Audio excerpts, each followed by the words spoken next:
Hello दोस्तों, आप देख रहे हैं लेट्स स्टडी चैनल। और आज हम एक इम्पोर्टेंट वीडियो करेंगे टॉपिक के ऊपर। और टॉपिक रहेगा बैटल ऑफ बक्सर। जैसा कि आप पढ़ रहे हैं,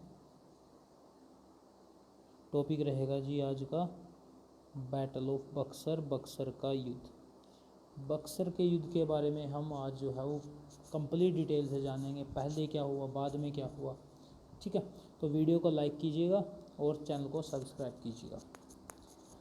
सबसे पहले आपको बताता हूँ, बैटल ऑफ बक्सर से पहले एक लड़ाई हुई थी बैटल ऑफ प्लासी। प्लासी का जिसको हम युद्ध बोलते हैं, प्लासी का युद्ध, ये कब हुआ था? ये हुआ था जी 1757 में। 1757 में युद्ध होता है। सिराजुद्दौला जो एक नवाब थे, कहाँ के, बंगाल के, उनके खिलाफ होता है। और दूसरी तरफ से कौन आते हैं जी? दूसरी तरफ से आते हैं रॉबर्ट क्लाइव, इंग्लैंड की तरफ से, इंग्लिश कंपनी की तरफ से। रॉबर्ट क्लाइव जो है इनको हरा देते हैं, ये हार जाते हैं। ओके, और उसके बाद रॉबर्ट क्लाइव की क्या होती है, जीत जो है वो होती है वहाँ से। ठीक है, चलिए अब होता ये है कि जो सिराजुद्दौला थे, इसके एक व्यक्ति थे मीर जाफ़र। मीर जाफ़र को ये क्या देता है, रॉबर्ट क्लाइव बोलता है कि आपको ना बंगाल का नवाब बना देंगे अगर आप हमारी तरफ हो जाओ। तो मीर जाफ़र लगभग 1/3 आर्मी जो थी सिराजुद्दौला की, वो किसके अंडर में थी? मीर जाफ़र के। और दूसरे व्यक्ति भी रॉबर्ट क्लाइव ने अपने तरफ किए थे ताकि मैं प्लासी का युद्ध जीत सकूं, और जिसमें वो कामयाब रहा। मीर जाफ़र जो है फिर क्या बना दिया था, नवाब ऑफ बंगाल बना दिया था। बट उसके बाद वो क्या चाहते थे, they want as a puppet ruler. वो क्या चाहते थे? पपेट रूलर चाहते थे जो उनके इशारों पे काम करे। सिर्फ नाम उसका रहेगा, पीछे से जो पावर मिलेगी, जो डायरेक्शन मिलेगी, वो कंपनी देगी। ठीक है, मीर जाफ़र से वो ये चाहते थे। मीर जाफ़र को उन्होंने कुछ इस तरीके से नवाब बनाया था, बट मीर जाफ़र ये काम करने से मना कर देता है। उतने अच्छे तरीके से वो नहीं चल पाता। फिर मीर जाफ़र की जगह पे कौन बनता है जी, नवाब? फिर आता है मीर कासिम। मीर कासिम से वो चाहते थे कि मीर कासिम एक पपेट रूलर, एक अच्छा रूलर जो है वो बन के हमारे लिए दिखाए। इसी वजह से मीर कासिम को जो है पूरा का पूरा बंगाल दे दिया था, नवाब उसको बना दिया था। बंगाल में जो है बंगाल आता था, बिहार आता था, उड़ीसा आता था, पूरा का पूरा बांग्लादेश आता था। ये इतना एरिया जो है वो नवाब के अंडर में आता था, नवाब ऑफ बंगाल। ठीक है जी, तो अभी हम बात करेंगे जी बैटल ऑफ बक्सर से। बक्सर से पहले हम बात कर रहे थे, मीर कासिम तक हम पहुँचे हैं। चलिए अब उसके बाद हम बात करते हैं मीर कासिम।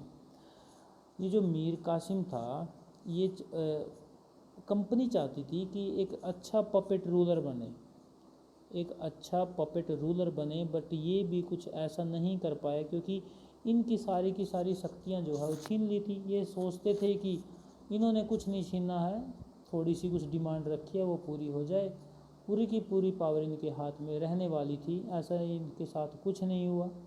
मीर कासिम को पपेट रूलर चाहते थे, बट ये ऐसा नहीं बन पाया। इस वजह से अब क्या है, कंपनी इसको भी साइड में करने चाहती है। तो क्या होता है, एक व्यक्ति थे जी राम नारायण। एक व्यक्ति कौन थे? राम नारायण नाम से एक व्यक्ति थे। ये कौन थे? ये डिप्टी गवर्नर थे, कहाँ के? बिहार के। Deputy governor of Bihar. इनसे एक डिमांड रखी जाती है। मीर कासिम बोलता है कि जी जो भी रिवेन्यू है, अब की बार जो भी रिवेन्यू आया स्टेट का, हमारे राज्य का, उसका जो है वो अकाउंट डिटेल मेरे को दो। अकाउंट डिटेल का मतलब है उसके बारे में पूरा लेखा जोखा जो है मेरे को आपको देना है, मेरे को दो आप। राम नारायण को ऐसा आदेश दिया गया। नवाब था वो मीर कासिम, उसने दिया। इन्होंने ऐसा करने से मना कर दिया। मना कर दिया मतलब एक नवाब था और उसकी बात को मना कर देना, डायरेक्ट चैलेंज देना है। किसके द्वारा? डिप्टी गवर्नर के द्वारा। बंगाल का कुछ हिस्सा उसका डिप्टी गवर्नर वो डायरेक्ट नवाब को चैलेंज कर रहा है किसी बात के ऊपर। तो जाहिर सी बात है उसके पीछे कौन थे? उसके पीछे थे जी इंग्लिश ऑफिशियल। इंग्लिश ऑफिशियल ने उससे ये काम कह के करवाया है कि आप इसको साइड में करना स्टार्ट करो, क्योंकि वो खुद उसको जो है वो साइड में करना चाहते थे, वो पपेट रूलर की तरह काम नहीं कर रहा था। अब जाहिर सी बात अगर ये रहेगा तो अब जो है वो उसके मन में आएगी कि अब यहाँ से कुछ ना कुछ ख़राब जो है वो स्टार्ट होने वाला है। ठीक है, उसके बाद क्या होता है, उसके बाद होता ये है कि इनके बीच में थोड़ा सा झगड़ा जो है वो बढ़ जाता है, कंपनी के और नवाब के बीच में टेंशन थोड़ी सी बढ़ जाती है। एक चीज़ आती है जी दस्तक, आपको मैंने पहले भी बताया था, दस्तक का नाम मैंने पहली वीडियो में नहीं लिया था, इसकी जगह पे मैंने पास बोला था कि एक पास होता था जिसमें कुछ स्टार्टिंग में कुछ पैसा दे करके ऑफिशियल उसको लेते थे, कंपनी ऑफिशियल, और उसको फिर वो क्या करते, जो ट्रेडर थे ना उसको वो काम ऐसा करते थे कि बार बार उनको टैक्स ना देना पड़े, सारे टैक्स ना देना पड़े, एक दो टैक्स थे कुछ वो देने होते थे उनको, टोल्स वगैरह थे, और दूसरे टैक्सों से उनको कोई लेना देना नहीं था, क्योंकि स्टार्टिंग में ही एक बार उन्हें पास बनवाने के लिए फीस जो है वो जमा करा दिया है। चलो ठीक है, अब क्या है उसके ऊपर भी कुछ ना कुछ टेंशन थी। ये क्या है, वो टोल्स भी अभी नहीं दे रहे थे। ये जो कंपनी के मर्चेंट हैं ना, ये जो ट्रेडर थे कंपनी के इंग्लिश के, वो ये भी नहीं दे रहे थे, जिसकी वजह से काफ़ी ज़्यादा रिवेन्यू में लॉस हो रहा था। दूसरे साथ साथ में क्या करते थे, ये काम ये करते थे कि बहुत ज़्यादा चीप प्राइस पे जो है वो चीज़ों को ख़रीदने लग गए, जिसकी वजह से जो लोकल ट्रेडर थे उनमें जो है वो थोड़ा सा दिक्कत में आ गए, थोड़ा क्या बहुत ज़्यादा दिक्कत में आ गए। ये आसानी से ख़रीद लेते थे और ज़्यादा में फिर ये बेचते थे, इनको वही चीज़ जो है वो महंगी पड़ती थी। अब किसानों से तो चलो अगर इसने भी 10 रुपये में ख़रीद दिया, इसने भी 10 रुपये में ख़रीद दिया, आगे जाके ये टैक्स नहीं देगा, इसको सपोज़ 5 रुपये टैक्स देना पड़ेगा तो इसकी तो 15 रुपये में होगी, इसकी रहेगी वो 10 रुपये की है। ठीक है, तो इनके मार्जिन में जो है, अब ये उसी चीज़ को सपोज़ 18 में बेचते और ये उसी चीज़ को सपोज़ 15 में बेच दे, तो किसकी ली जाएगी, इनकी ली जाएगी ना। सेम चीज़ है ये, और ये 15 में बेच नहीं सकते क्योंकि 15 में तो वहीं से आई थी, वो आई समझ में। तो ये इस तरीके से जो है वो आगे बढ़ने स्टार्ट हो चुके थे इंग्लिश मर्चेंट, दूसरे ट्रेडर पीछे रह गए। अब बात ये होती है कि ये बोलता है मीर कासिम कि ना ये जो ड्यूटीज़ लगाई गई हैं ना इनके ऊपर, है ना, जो टैक्स वगैरह थे, तो सबकी ख़त्म कर दो, लोकल की भी ख़त्म कर दो, दूसरों की भी। बट कंपनी ऑफिशियल ने बोला कि नहीं साहब ऐसा तो नहीं होने देंगे, दूसरों के ऊपर ड्यूटीज़ लगेगी, इंग्लिश के ऊपर वो ड्यूटी नहीं लगेगी, बल्कि जो दूसरे हैं वो ड्यूटीज़ जो है वो देंगे, वो टैक्स पे करेंगे। ये बात उन्होंने यहाँ पे रख दी। अब फिर दोनों में तनाव बढ़ गया। दूसरा काम ये क्या करते थे इंग्लिश के, जो पास था ना, ये जो पास था, सपोज ये इस व्यक्ति ने जो है वो पास बनवा लिया, अब ये क्या करेगा, इसकी फ़ोटो कॉपी करके 2-3 व्यक्तियों को और बांट देगा। हाँ जी, 2-3 व्यक्तियों को इसने पास और बांट दिया। अब फिर ये भी जो है टैक्स नहीं देंगे। एक चीज़ सिर्फ इसने ली थी ना, वो इसको तो आगे कमीशन में देगा। ठीक है बात। तो इस तरीके से जो टैक्स का, या फिर मैं बोल सकता हूँ यहाँ पे रिवेन्यू का जो लॉस था वो बहुत ज़्यादा हो चुका था। इंग्लिश को तो इनसे कुछ लेना देना नहीं था कंपनी से, उनको तो एक फ्री पास चाहिए था, वो मिल चुका था। जो नवाब की दिक्कत थी वो रिवेन्यू घट रहा था उसका, अब जो राज्य था वो कैसे संभालेगा, वो कैसे चलाएगा। अब यहाँ पे जो है इनके बीच में ये जो लड़ाई थी वो काफ़ी ज़्यादा बढ़ चुकी थी। इसकी वजह से 1763 में जो है वो मीर कासिम और इंग्लिश कंपनी के बीच में जो है वो लड़ाई हो जाती है। मीर कासिम और इंग्लिश कंपनी के बीच में ये बैटल ऑफ बक्सर नहीं है, मीर कासिम है अकेला भी। 1763 में लड़ाई हुई है, इंग्लिश कंपनी के साथ ये लड़ाई हो जाती है, जिसमें मीर कासिम जो है हार जाता है और उसके मुर्शिदाबाद, मुंगेर, ठीक है, ये इस तरीके की जो चीज़ें हैं ओके, उन सभी जगह पे जो है वो सभी जगहों पे मीर कासिम जो है वो हार जाता है। अब मीर कासिम यहाँ से भागता है। मीर कासिम कहाँ भागता है? मीर कासिम भागता है जी अवध में। अवध में जो है वो भागता है। अवध में कौन बैठा है जी? अवध का नवाब। अवध का नवाब बैठा है जी। नाम क्या है जी इसका? जिसका नाम है जी सुजाउदौला। ओके, क्या हुआ? कासिम जो है वो अवध में जो है वो भाग चुका है अभी। वहाँ पे उसको कौन मिलता है? अवध का नवाब, जिसका नाम क्या है? सुजाउदौला।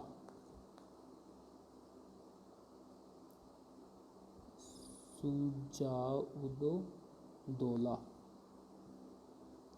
ये इसका नाम है जी अवध के नवाब का। अभी कौन कौन है? अवध का नवाब है, और यहाँ पे ये कौन आ गया जी? मीर कासिम। तो मीर कासिम क्या करता है? सुजाउदौला और मीर कासिम प्लस में मुग़ल एम्परर था जी उस समय। नाम क्या है जी मुग़ल एम्परर का? मुग़ल बादशाह जो है उसका नाम है जी शाह आलम सेकंड। ये तीनों के तीन जो है मिल करके अलायंस बनाते हैं जी। अलायंस बनाते हैं, तीन व्यक्ति मिल करके अलायंस बनाते हैं और बोलते हैं कि ये किसके अगेंस्ट में जाएंगे जी? ये जाएंगे जी इंग्लिश कंपनी के अगेंस्ट में। और वहाँ से फिर क्या लाएंगे? बंगाल को, ये है बंगाल को जो है ये जीतेंगे। ये ऐसा इन्होंने जो है वो मन बनाया। ठीक है जी। तो अब 1764 में बैटल ऑफ बक्सर होती है।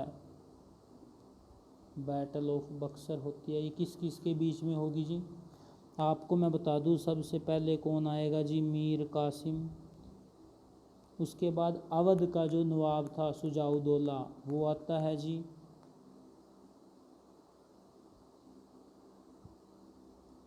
और एक आता है जी शाह आलम सेकंड। और दूसरी ये तो एक तरफ थे, इनके जो है वो दूसरी तरफ में कौन आ जाती है जी? यहाँ पे होती है इंग्लिश कंपनी। इंग्लिश कंपनी और इनके बीच में जो है लड़ाई होती है। यहाँ पे जीतता कौन है? इंग्लिश कंपनी जो है वो, जो ब्रिटिशर्स थे वो जीत जाते हैं। ब्रिटिशर्स की जीत होती है जी कहाँ पे? बैटल ऑफ बक्सर में जो है वो जीत होती है। और जिसके बाद फिर मीर कासिम की हालत बहुत ज़्यादा ख़राब जो है वो हो चुकी थी। अब हालत यहाँ पे अकेले मीर कासिम की ख़राब नहीं होगी, दो व्यक्ति और थे। अवध का नवाब था, और सबसे बड़ी बात जो है वो मुग़ल एम्परर था शाह आलम। अब ये नॉर्थ इंडिया में भी इनकी बहुत बड़ी पकड़ जो है वो बनने वाली है। क्या बोला मैंने?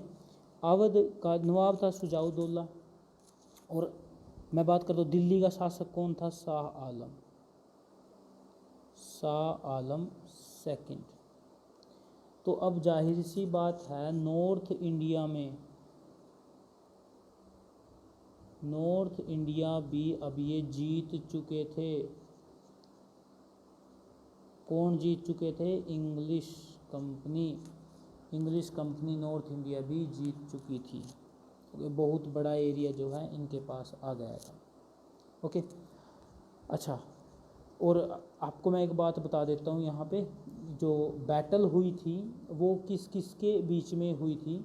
ओके, इंग्लिश की जो, कई बार ये भी पूछ सकता है वो, अभी मेरे याद आया कि इंग्लिश की जो आर्मी थी, वो फोर्स थी, वो किसके अंडर में जो है वो लड़ाई की थी? इन्होंने लड़ाई की थी जी मेजर हेक्टर मुनरो।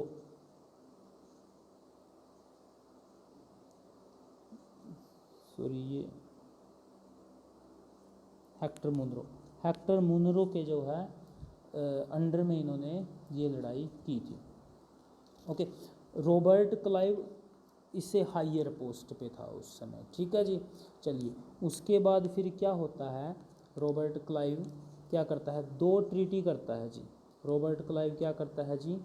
दो ट्रीटी करता है, क्योंकि रॉबर्ट क्लाइव उस समय क्या था जी? गवर्नर था कहाँ का? बंगाल का। बंगाल का गवर्नर था जी रॉबर्ट क्लाइव। नीचे कौन था उसके? Hector Munro.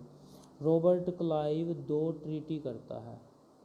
हारने के बाद 2 समझौते होते हैं। एक समझौता होता है जी अवध के नवाब के साथ। एक किसके साथ होता है? अवध का जो नवाब था। और दूसरा किसके साथ होता है? दूसरा होता है जी शाह आलम सेकंड के साथ। इसको क्या बोला जाता है? Treaty of Allahabad. इसको क्या बोला जाता है जी? ट्रीटी ऑफ इलाहाबाद इसको जो है वो बोला जाता है। कब हुई थी ये हुई थी अगस्त 1765 में। याद रखना है 22 अक्टूबर 1764 को बैटल ऑफ बक्सर हुआ। अगस्त 1765 को ट्रीटी ऑफ इलाहाबाद हुई। 2 व्यक्ति थे, ब्रिटिशर्स ने 2 व्यक्तियों के साथ की। अवध का नवाब था सुजाउद्दौला और शाह आलम मुग़ल एम्परर जो था वो था। ठीक है जी। अब क्या क्या ट्रीटी होती है अब वो भी बात सुन लो आप। जो अवध का नवाब था, अवध के नवाब के साथ क्या ट्रीटी होती है? वो बोलता है कि आपको इलाहाबाद और कारा शाह आलम को देने होंगे। सबसे पहले काम ये क्या करता है? इलाहाबाद जो था और कारा, ये 2 जगह थी, ये किसको दिलवा देते हैं जी? वो दिलवा देते हैं शाह आलम सेकंड को। ये काम कौन करता है जी? ब्रिटिशर्स करते हैं कि इलाहाबाद और कारा जो जगह है वो आप इनको दोगे। चलो जी ठीक है। दूसरी बोलते हैं वो कि हमारी जो लड़ाई हुई इसमें जो हमारा नुकसान हुआ 50 लाख उसकी जो है आप भरपाई करोगे, पे करोगे। किसको पे करना है जी? इंग्लिश कंपनी को जो है आप पे करोगे। ये काम था जी किसका? सुजाउद्दौला का। ओके। और एक छोटी सी बात और थी, एक बलवंत सिंह था जो जमींदार था बनारस का। सारा का सारा जो स्टेट है वो उसके को देना था बलवंत सिंह को सुजाउद्दौला ने। वो बलवंत सिंह उनके अंडर में था। ठीक है। ब्रिटिशर्स के इस वजह से उनको जो है वो दिलवा दिया था। अब दूसरी ट्रीटी किसके साथ होती है जी? शाह आलम सेकंड के साथ। शाह आलम सेकंड के साथ दूसरी ट्रीटी होती है। इसमें सबसे पहले क्या था? बोला गया है कि आप अब कहाँ पे रहोगे? इलाहाबाद में। इलाहाबाद में रहना है। किसको रहना है? शाह आलम सेकंड को। ठीक है जी। जो कहाँ से मिला था? अवध के नवाब से जो है वो मिला था। और प्रोटेक्शन किसकी रहेगी आपको? कंपनी की। कंपनी आपको प्रोटेक्शन देगी शाह आलम को, ये बोला गया। दूसरा क्या बोला गया? दूसरा ये बोला गया कि जो दीवानी राइट हैं किस किस के? जो दीवानी थी किसकी थी? दीवानी बंगाल की। दीवानी का मतलब है वहाँ से जो पैसा मिलता था। बंगाल की, बिहार की और उड़ीसा की। अब ये किसको मिलेगी जी? ये ईस्ट इंडिया कंपनी को मिलेगी। किसको मिलेगी? ईस्ट इंडिया कंपनी को। ईस्ट इंडिया कंपनी को मिलेगी। और वो इसकी वजह से फिर क्या बोलते हैं कि इन सभी की दीवानी को मिला करके हम क्या लेंगे जी आपसे? 26 लाख रुपए पर एनम हम आपसे लेने वाले हैं। इनकी दीवानी के राइट जो है वो बोलती है। और तीसरा फिर ये क्या बोलते हैं कि अब जो है मिलिट्री पे खर्चा, पुलिस पे खर्चा, दूसरा सारा कुछ चलाना है हमको। ठीक है।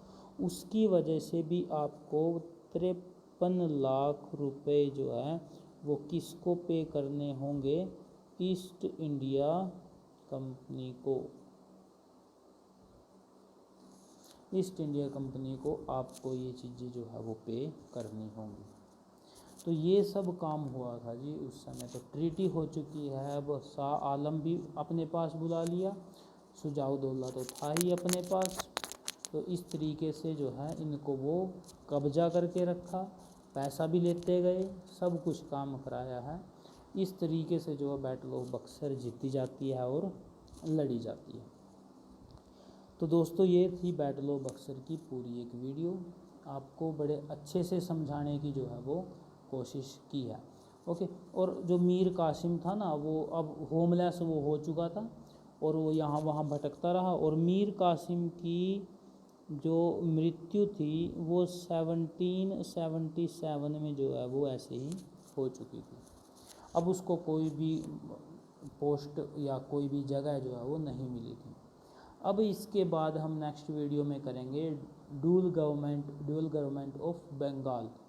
ठीक है, बंगाल में जो है वो द्विशासन था 1765 से ये 1772 तक रहा। रॉबर्ट क्लाइव जो स्टार्ट करते हैं उसके बारे में हम पढ़ेंगे, क्या था ये, क्या कुछ हुआ था, छोटी सी एक वीडियो आएगी। थैंक यू दोस्तों।